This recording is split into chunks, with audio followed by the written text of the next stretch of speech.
Assembly, Unpacked, understanding its meanings and uses. Hey everyone, welcome back to our English learning series. Today, we're diving into the word, assembly. By the end of this video, you'll have a clear understanding of this term, its meanings, and how to use it in different contexts.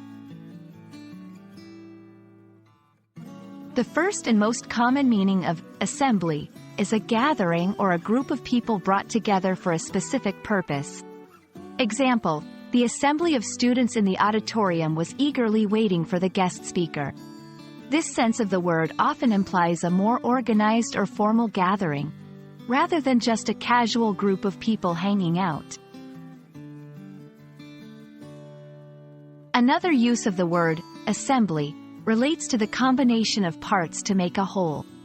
Example, the furniture required some assembly before it was ready to use. Here, it refers to the process of putting together various components to create a finished product.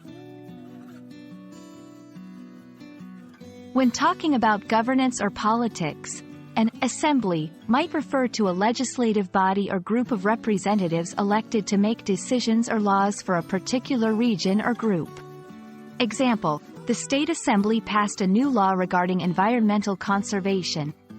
In this context, it represents a formal institution or body. In many schools around the world, there's a practice called the morning assembly. This is a gathering of students, usually at the start of the day, where they might hear announcements, sing songs, or listen to a short speech. Example, every Monday, our school has an assembly where the principal shares important news. And there you have it.